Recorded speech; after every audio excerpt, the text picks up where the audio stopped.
जय हिंद दोस्तों। आज मैं लाया हूँ आपके लिए काफ़ी इंपॉर्टेंट टॉपिक, क्योंकि ये काफ़ी बड़ा नंबर कवर करता है एग्ज़ाम के अंदर। अगर मैं बात करूँ कि काफ़ी इंपॉर्टेंट टॉपिक कौन कौन सा है, तो वो है मैप रीडिंग और वेपन स्टैंडिंग WT।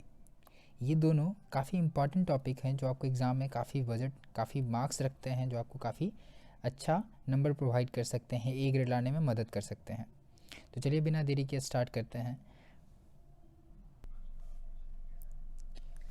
तो जैसा कि आप देख सकते हैं कि मैप रीडिंग क्या होता है और हमें ऐसा क्यों पढ़ना पड़ता है और ये किस तरीके से हमें मदद करता है।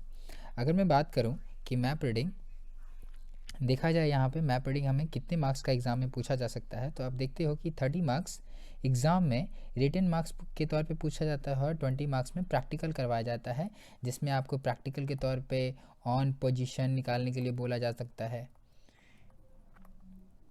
मैप सेट करने के लिए बोला जा सकता है, जो कि हम आगे धीरे धीरे सीखेंगे कि ऑन पोजीशन कैसे निकालते हैं, मैप कैसे सेट करते हैं और बाकी सब चीज़ों का सर्विस प्रोटेक्टर, कंपास, ये सब कैसे इस्तेमाल किया जाता है। तो चलिए आज के बेसिक क्लास में स्टार्ट करते हैं मैप रीडिंग का बेसिक चीज़, कि मैप रीडिंग क्यों पढ़ते हैं और हमें इनसे क्या क्या सीखने को मिलता है। तो मैं अगर बात करूँ कि मानचित्र सैनिक का सच्चा मित्र है, तो ये कहना कोई गलत बात नहीं होगी, क्योंकि मानचित्र आपको रास्ता दिखाता है। ठीक है, अगर आप कहीं खो गए हो या आपको कहीं रास्ता देखना है, आगे बढ़ना है, तो आप मानचित्र की सहायता से ही आगे बढ़ सकते हो। और राइफ़ल की बात करूँ यहाँ पे, तो मैं तो ऐसा राइफ़ल भी बात करना चाहूँगा। ये राइफ़ल और मैप रीडिंग ये दोनों बहुत महत्वपूर्ण चीज़ें हैं कि आपको, अगर आप फ़ौजी बनना चाहते हो, तो आपको वेपन स्टैंडिंग और मैप रीडिंग ये दोनों को अच्छे से पढ़ना होगा। तो अगर मैं बात करूं कि मैप आपको क्या क्या सिखलाई देता है, तो पहला नंबर की देखते हैं कि भूमि पर अपनी तथा शत्रु की स्थिति आप आसानी से पता कर सकते हो कि आपकी पोजीशन क्या है और आपके इनेमी की पोजीशन क्या है, जिससे आपको युद्ध लड़ना है या जिसके साथ आपको कुछ कार्रवाई करनी है, तो आप पता कर लगा सकते हो मैप की मदद से कि उनका पोजीशन कौन सा है। या एक स्थान से दूसरे स्थान तक की दूरी तथा दिशा, आप इससे एक स्थान से दूसरे स्थान की दूरी और उसका दिशा भी ज्ञात कर सकते हो कि मैप में वो किस डायरेक्शन में है, काफ़ी आसानी से, जो कि हम मैप सेट करने के बाद कर सकते हैं, जो कि हम मैप सेट करना आगे सीखेंगे कि मैप कैसे सेट किया जाता है। मार्च करने के लिए उचित रास्ता ये भी हमें बताता है कि हम किस रास्ते से आगे बढ़ें, जिससे हमें कम से कम कठिनाइयाँ और दुश्मन से बच करके आगे बढ़ सकते हैं। और दोस्त पर दृष्टिगोचरता क्या होता है, तो दो स्थानों के बीच में अगर आप एक दूसरे स्थान को स्पष्ट रूप से देख सकते हैं, उसी को बोला जाता है यहाँ पे परस्पर दृष्टिगोचरता। ठीक है, यहाँ पे आपको मैप में पता चल जा सकता है कि कौन सी जगह ऊंची है और कौन सी जगह नीची है, और कहाँ पे रह करके हम किस जगह पे नज़र रख सकते हैं। और जैसा कि आप यहाँ आगे देख सकते हो कि धरातल पर पाई जाने वाली विभिन्न विभिन्न आकृतियाँ एवं उनके द्वारा उत्पन्न की जाने वाली समस्याएं और उनका समाधान भी हम आसानी से कर सकते हैं कि वो कैसे हैं, क्यों उत्पन्न हो रहे हैं और उनका सॉल्यूशन क्या है। अगर मैं बात करूँ मैप के डिफिनीशन की, तो मैप हमें क्या डिफिनीशन देता है, तो मैप असल में क्या चीज़ है, एक कागज़ का टुकड़ा है जिसमें क्या है, किसी ज़मीन को दर्शाया जाता है और उसमें एक सिंबल इस्तेमाल किया जाता है जिसको हम कन्वेंशनल साइन या सांकेतिक चिन्ह बोलते हैं। तो चलिए डिफिनीशन देखते हैं इसका। तो मानचित्र पृथ्वी की किसी निश्चित भूभाग का चौरस सतह पर सांकेतिक चिन्हों कन्वेंशनल साइन द्वारा बना हुआ वह चित्र होता है जो किसी निर्धारित मापक पर भूभाग को उस रूप में प्रदर्शित करता है जिस रूप में वह किसी वायुयान चालक को ऊपर से दिखाई देता है। तो मैं बात करूं कि इस डिफिनीशन का महत्वपूर्ण शब्द कौन सा है, तो मैं कहना चाहूँगा कि सांकेतिक चिन्ह और कन्वेंशनल साइन, जो कि दोनों का हिंदी इंग्लिश में बोलते हैं, हिंदी में सांकेतिक चिन्ह, इंग्लिश में कन्वेंशनल साइन, हिंदी में एक और नाम है इसका जिसको हम रूढ़ि चिन्ह कहते हैं, तीनों सेम चीज़ है। इसका इस्तेमाल करना डिफिनीशन में बहुत ज़रूरी है। अगर आप अपने मन से लिख भी रहे हो फिर भी आपको ये डिफिनीशन में ऐड करना है, और एक निर्धारित मापक ये भी आपको ऐड करना है जो कि डिफिनीशन को पूरा कंप्लीट करता है। तो चलिए अब सीखते हैं कि कन्वेंशनल साइन क्या होता है। अगर मैं कन्वेंशनल साइन की बात करूं, ये कितने प्रकार के होते हैं और हमें ये क्या बतलाते हैं, तो कन्वेंशनल साइन, रूढ़ि चिन्ह, सांकेतिक चिन्ह सब क्या है, सेम चीज़ है, जैसा कि आपने अभी देखा। तो अगर मैं बात करूं, ये दो तरीके के होते हैं, जैसा कि आप देख सकते हो यहाँ पे, एक होता है सर्वे साइन और एक होता है मिलिट्री साइन। अगर मैं बात करूं सर्वे साइन की, तो सर्वे साइन क्या होता है, कुछ नहीं, ये पुराने वक्त का जो सिंबल है वो इस्तेमाल किया, जैसा है मंदिर का एक सिंबल होता है, उस चीज़ को हम मान करके इस्तेमाल करते हैं। मस्जिद का एक सिंबल होता है, एक चर्च का सिंबल होता है, जो पुराने वक्त के हिसाब से मंदिरों में, मस्जिदों में चलता आ रहा है। उस सिंबल का हम इस्तेमाल करते हैं किसी भी ऑब्जेक्ट को मानचित्र पर दर्शाने के लिए।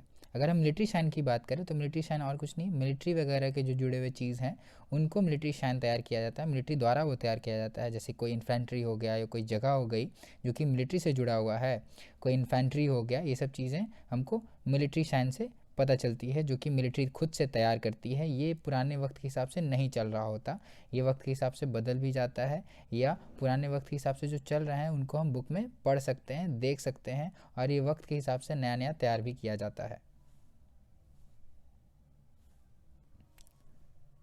टेक 2। अगर मैं सर्वे साइन की बात करूं तो सर्वे साइन और कुछ नहीं है, पुराने वक्त से चला आ रहा वही सिस्टम। एक मस्जिद का अदर एक सिंबल इस्तेमाल किया जाता है, मंदिर का अलग अलग सिंबल इस्तेमाल किया जाता है, जैसा कि हम लोग जानते हैं उसका इस्तेमाल करते हैं हम लोग सर्वे साइन में, जो कि क्या है, एक तरह का पुराना चिन्ह है जो कि इस्तेमाल किया जाता है अलग अलग चीज़ों को दर्शाने के लिए, जैसे कि मंदिर हो गया, मस्जिद हो गया, घर हो गया, ईदगाह हो गया, ये सब चीज़ें दर्शाई जाती हैं इसमें। मैं अगर मिलिट्री सिंबल की बात करूं तो मिलिट्री में इस्तेमाल किए जाने वाले जो चीज़ होते हैं, जैसे कि सेक्शन हो गया, प्लाटून हो गया, ब्रिगेड हो गया, डिवीज़न हो गया, कॉप्स हो गया, गन्स वगैरह हो गए, इस तरह का कोई भी सिंबल जो तैयार करता है गन्स वगैरह का, ये सब जो डिपेंड करता है मिलिट्री पे, और ये मिलिट्री तैयार करती है खुद से। ठीक है, तो ये सब चीज़ें कौन क्या कहलाती हैं, मिलिट्री साइन कहलाती हैं। अगर आप बोलो सर्वे साइन के बारे में तो ये इंडिया द्वारा जो भी पुराना सिस्टम चल रहा है, जैसे मंदिर का कोई अलग सिंबल होता है, मस्जिद का एक अलग सिंबल होता है, चर्च का जैसा कि आप लोग जानते हो कि इस तरीके से कुछ उसमें होगा। ठीक है ना, तो हम बोल सकते हैं कि सर्वे साइन पुराने सिस्टम से चला हुआ, जो कि हम सिंबल पहचानते हैं उसके हिसाब से चल रहा है। और हो गया इसमें रोड, कच्ची सड़कें, पक्की सड़कें, ये सब भी इसमें दर्शाई जाती हैं। तो अगर मैं कन्वेंशन साइन की डिफिनीशन की बात करूं तो सर्वे ऑफ इंडिया या मिलिट्री द्वारा स्वीकार तैयार किए गए उन परंपरागत या निश्चित चिन्हों को कन्वेंशन साइन कहते हैं, जिनके द्वारा ज़मीनी के सभी प्राकृतिक और बनावटी निशानों को सर्वे मैप या अन्य स्केच पर दिखाया जाता है। जैसा कि आप यहाँ पे देख सकते हो कि सर्वे ऑफ इंडिया, अगर मैं सर्वे ऑफ इंडिया की बात करूँ तो ये क्या जाएगा, ये स्वीकार पे जाएगा। अगर मैं बात करूँ मिलिट्री के तो मिलिट्री खुद से इसे तैयार करती है। ठीक है, तो ये चीज़ें हमको ध्यान देने वाली होती है। अगर हम बात करूँ किए गए उन परंपरागत शब्द जो कि आने वाला है वो आएगा सर्वे ऑफ इंडिया के लिए, और जो निश्चित आने वाला है वो शब्द आएगा आपके मिलिट्री के लिए, क्योंकि मिलिट्री के लिए एक पुराना सा नहीं, कुछ इसमें निश्चित सिंबल रखा जाता है। जो भी प्लाटून वगैरह, गन्स वगैरह होते हैं उनका एक निश्चित सिंबल तैयार किया जाता है। और सर्वे ऑफ इंडिया के बारे में बात करूँ तो कुछ बुद्धिमान व्यक्ति एक स्पेशल सिंबल तैयार करने के लिए रखे जाते हैं, जो कि सरकार को प्रस्ताव देते हैं कि ये सिंबल इसके लिए अच्छा होगा, और वो सर्वे ऑफ इंडिया अगर उसको स्वीकार कर लेती है तो वो सिंबल तैयार हो जाता है। तो अगर मैं कन्वेंशन साइन बनाने के तरीके की बात करूं, ये 3 तरीके से किया जाता है, आकृतिक बनाकर, आकृति के साथ लिखकर, या रंग भरकर। तो चलिए इसे देखते हैं कि ये किस तरीके से हम करते हैं। तो अगर मैं बात करूं, जैसा कि मैंने आपको बताया कि जैसे कि आप देख सकते हो कि एक टेम्पल है जिसका सिंबल ये है, ये और कुछ नहीं कन्वेंशनल साइन है। ये मॉस्क्यू है जिसमें मतलब मस्जिद है, ये चीज़ आपको दिख रहा है यहाँ पे। सिंबल है इसका ईदगाह, जैसा कि आप यहाँ पे इसका सिंबल देख सकते हो। चर्च, ये इसका सिंबल आप यहाँ पे देख सकते हो। ठीक है, ये सब जो चीज़ें हैं ये आपकी आएगी आकृति बना करके। तो आकृति बना करके आप देख सकते हो कि सिंबल बना करके हम चीज़ों को दर्शा पा रहे हैं। मैप में आपको अगर ऐसा कुछ दिखे, दैट मीन्स यहाँ पे इसका मतलब ये वाला चीज़ और कुछ नहीं, मंदिर है। अगर मैप में आपको कुछ ऐसा सिंबल दिखे, इस तरह का कन्वेंशन साइन दिखे, तो आप बोलोगे वो क्या है, मस्जिद है। इस तरह का सिंबल दिखे तो ईदगाह, इस तरह का सिंबल दिखे तो चर्च है। तो चलिए शुरू करते हैं कि बाकी जो आकृति के साथ लिख करके ये क्या चीज़ होता है। तो मैं अगर बात करूँ आकृति के साथ और कुछ नहीं, ये कुछ है जैसे कि आप सर्किट में देख सकते हो, सर्किट हाउस। यहाँ पे कुछ नहीं किया जाता है, यहाँ पे एक बॉक्स बना करके बगल में उसका शॉर्ट में लिख देते जाते हैं CH। अगर मैं बात करूँ रेस्ट हाउस, यहाँ पे आप देख सकते हो रेस्ट हाउस, बगल में एक बॉक्स बना दिया गया है और उसमें लिख दिया गया है बगल से RH फोर क्या हो जाएगा यहाँ पे, रेस्ट हाउस। यहाँ पे आप देख सकते हो रेलवे स्टेशन है, यहाँ पे बॉक्स बना के क्या कर दिया गया है, रेलवे स्टेशन कर दिया गया है। यहाँ पे आप देख सकते हो पुलिस स्टेशन है, बॉक्स बना करके PX कर दिया गया है। अब इसे ही सिमिलरली आप सारा का सारा देख सकते हो काफ़ी आसानी से, काफ़ी सिंपल तरीके से। और भी अगर क्या करें, तीसरा जो है रंग भर के और कुछ नहीं, अलग अलग तरीके से जो प्राकृतिक सिंबल हैं, प्राकृतिक चीज़ें हैं, उनका एक प्राकृतिक रंग है, उसका इस्तेमाल करते हैं उनको दर्शाने के लिए भी। जैसा कि हम लोग जानते हैं कि पानी का रंग क्या होता है, नीला होता है, तो हम नीला सीधे सीधे हम पानी को दर्शाने के लिए इस्तेमाल करते हैं। माउंटेन का ब्राउन होता है, फॉरेस्ट ग्रीन होता है, खेत का येलो करके हम दिखाते हैं, और अपनी सेना को ब्लू और दुश्मन की सेना को रेड से दिखाते हैं। और भी बहुत सारी चीज़ें हैं जो आपको बुक में पूरा तरीके से मिल जाने वाला है। अगर आप बुक खोल के देखो तो आपको बहुत सारा सिंबल मिलेगा और उसको आप याद कर लो, ये सिंबल पूछे जाते हैं एग्ज़ाम में, ये काफ़ी इंपॉर्टेंट है। और अगर मैं बात करूँ डिफिनीशन में आने वाला अगला शब्द जो कि क्या था, तो स्केल था, निश्चित स्केल था, वो क्या होता है?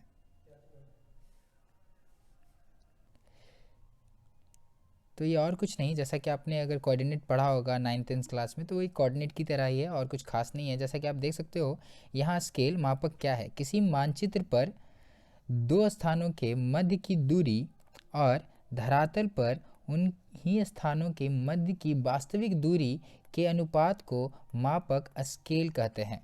मापक या स्केल हिंदी इंग्लिश वही शब्द है। जैसा कि आप देख सकते हो कि अगर हम लोग बचपन में कोऑर्डिनेट बनाते थे 9th-10th क्लास में जब थे, तो उसमें क्या करते थे, सीधे सीधे एक्स एक्सिस और वाई एक्सिस खींच देते थे, और 1 सेंटीमीटर बराबर हम कुछ मान लेते थे। आप 1 सेंटीमीटर बराबर 1 किलोमीटर भी मान सकते थे, 1 सेंटीमीटर बराबर 5 किलोमीटर भी मान लेते थे। कोई भी आपको एनी लेंथ जैसा कि आपको सही लगता था, जिस तरह कैसा आपको ग्राफ खींचना था, तो आप 1 सेंटीमीटर बराबर बड़ी लंबी दूरियाँ बराबर भी रख देते थे, 1 सेंटीमीटर बराबर कई किलोमीटर भी रखा जा सकता है। तो ये जो रेशियो है यही मैप का स्केल कहलाता है, क्योंकि हम मैप में बहुत बड़े बड़े ज़मीनों को दर्शाते हैं, बहुत बड़े बड़े देश, पूरे विश्व को हम मैप में दर्शा सकते हैं। तो उसमें मैप का जो स्केल होता है वो क्या होता है, काफ़ी छोटा हो जाता है। कहने का मतलब कि 1 सेंटीमीटर में काफ़ी बड़े अमाउंट को, काफ़ी बड़े लेंथ को दर्शाया जाता है, जो कि हम आने वाले अगले वीडियो में देखेंगे, जिसमें हम पढ़ेंगे कि मैप के प्रकार क्या होते हैं। तो आज हमने क्या पढ़ा, हमने पढ़ा मैप का डिफिनीशन और मैप में आने वाले 2 पॉइंट जो कि क्या थे, कन्वेंशन साइन और स्केल के बारे में थे। तो कन्वेंशन साइन कितनी तरह के होते हैं, तो 2 तरह के होते हैं, एक होते हैं सर्वे वाले और एक होता है मिलिट्री वाले। ठीक है, मिलिट्री वाला उसको खुद तैयार करती है, सर्वे वाला इंडिया सर्वे ऑफ इंडिया द्वारा ये चुनाव किया जाता है लोगों द्वारा। तो ये क्या रखा जाएगा उसका सिंबल। और अगला मेरा वीडियो आने वाला है टाइप्स ऑफ मैप के बारे में। तो जय हिंद दोस्तों, फिर मुलाकात होगी आपसे। तो लाइक करें और सब्सक्राइब करें मुझसे जुड़े रहने के लिए। फिर मुलाकात।